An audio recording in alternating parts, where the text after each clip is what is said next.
তোর বয়সী ছেলেরা ফ্যামিলি চালাচ্ছে আর তুই এখনো ঘরে বসে আমাদের বোঝা হয়ে আছিস। জীবনে কিছু করতে হলে টাকা লাগে, বড় বড় কথা দিয়ে কিচ্ছু হয় না। তোর পকেটে টাকা নেই, তুই আমাদের সাথে মিশতে আসিস কেন? তোর সাথে কি আমাদের যায়? শালা ফালতু একটা। তোমার সাথে সম্পর্ক রাখাটাই ভুল। তোমার ফিউচার বলতে কিছু আছে নাকি? তোমাকে দিয়ে কিচ্ছু হবে না।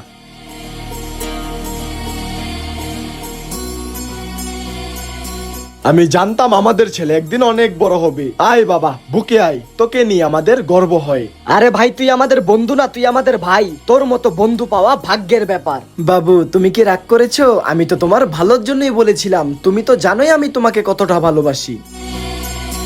কি অদ্ভুত, তাই না? আমি কিন্তু বদলাইনি, বদলেছে শুধু আমার অবস্থান। তাই টাকা কামানোটা জীবনে অনেক জরুরি, কারণ রক্তের টানের চাইতেও টাকার টান বেশি। এই জন্যই বলি, টাকাই সম্মানের ছাপ, টাকাই দুনিয়ার পাপ।